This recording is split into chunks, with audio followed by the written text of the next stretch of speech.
condolences to Garda Flatley's family and to take this opportunity to thank all the ordinary members of the force across the country for their work. I was at the GRA conference not so long ago, so I just want to acknowledge that. I have some fairly direct questions, Commissioner and Deputies, and I'd appreciate short answers purely because of the clock, and I'd appreciate if the Chair would help me on that. What I'm holding here is a holster. It's a gun holster similar to that worn by Garda Harkin when he lost his life tragically in June 17, 2020. I've raised the issue of these holsters, as you're well aware, in the Dáil on a number of occasions, particularly with the Minister. So I just need to get a direct answer to a question.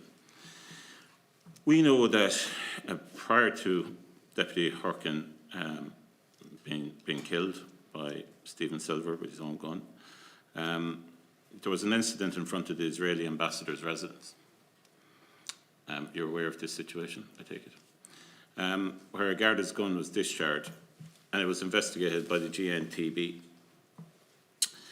So there was a pathway for investigating that, including the holster. It was a different holster he was wearing, but made by the same company. I have a selection of all these holsters, by the way.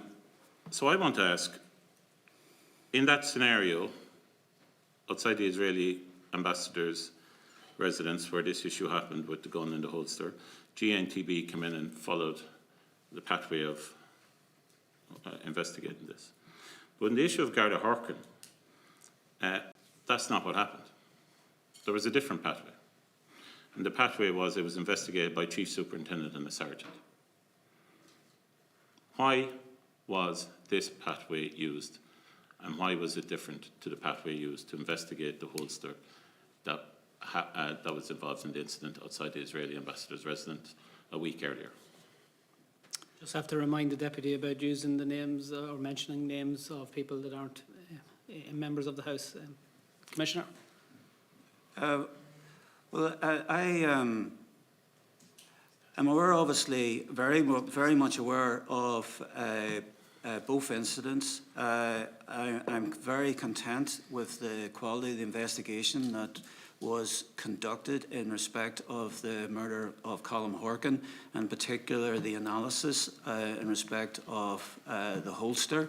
In respect of the previous incident, which was only, I think, 2 or 3 weeks earlier, that matters the subject of civil litigation, and we are engaged in civil litigation, so I find it difficult to comment upon that. I don't think it's appropriate that I do comment when we're in litigation. Fair enough.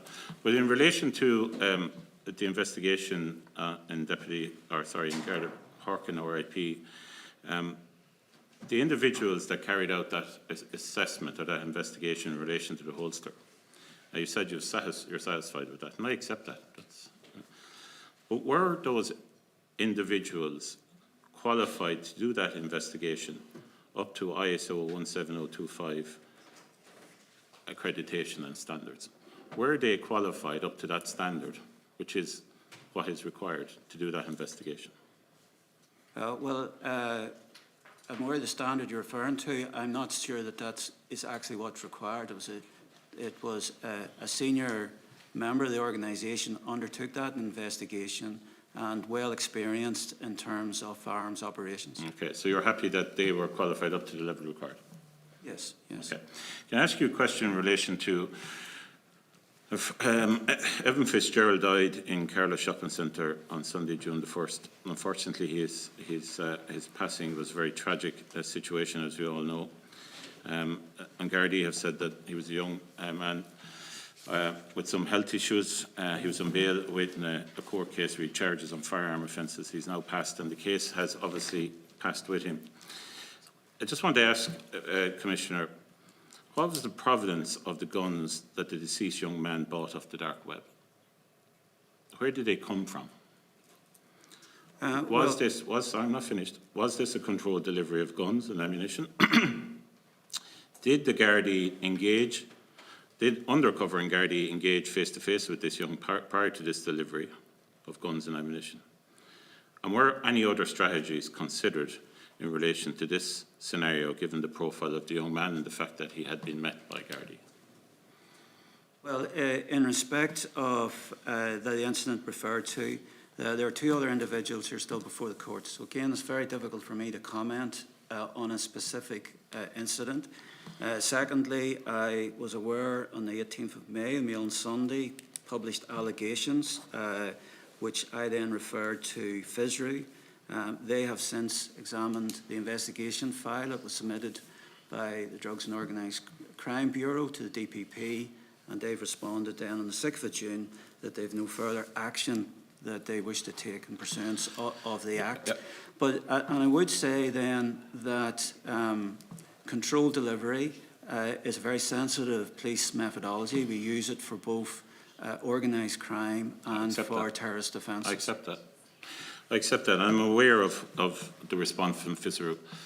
I kind of find it amazing. It's the quickest thing that's ever been turned around by them or their predecessors. There's investigations in relation to a whole range of things that are going on 7 years, 6 years, 5 years.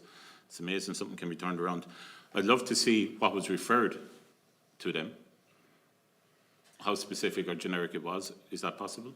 What I can forward to the committee is a description of what was asked for and what was supplied. That would be great. Commissioner, are you in a position to say whether Gardaí engaged with this individual prior to this controlled delivery that was organised by Garda Síochána in relation to these guns and ammunition? And are you able to answer in relation to the provenance of the guns? I'm not going to speak to the province of the farms because that touches upon sensitive methodology. And the other matter is still before the courts. There are two other accused. Okay, can I move on to another issue? So very briefly, please. This is one that everybody is well aware of. It's quite a topical. There was outrage last year in relation to a Garda being arrested and in fairness, you came out and spoke about it subsequently, being arrested about a bike being stored at the Midlands police station, which was given to a bachelor farmer. He was arrested, I think, on the 4th of June. He gave it on the 3rd of May. The DPP directed no charges quickly, and then there was a follow-up investigation that went on for a number of years. The National Crime Bureau investigation called to the Garda's house to arrest him, and he told them that the bike was actually at the farmer's house. The farmer wasn't present at the house, so couldn't consent to anyone entering the property. So how was the bike seized? I want to know, how was the bike seized? The item was used as an exhibit in the DPP file, where no prosecution happened, and in the Board of Inquiry, which found that the Garda did nothing wrong. So I want to know, what warrant was used to enter the property? I'm sorry, Chair, I don't know that off the top of my head. Was there a warrant? Well, I don't know. I'll have to check and respond in writing. You will respond in writing, whether there was a warrant used in a most high-profile case that the whole country was talking about. I thought you would probably know.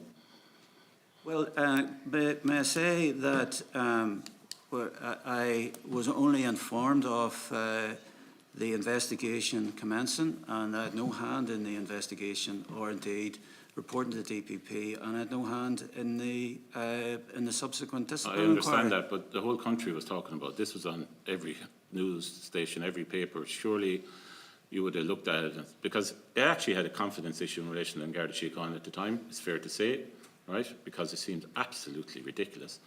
So surely everything that was done as part of that process was done in the correct manner. And surely as Commissioner or Deputy Commissioners, you would have made sure that was the case.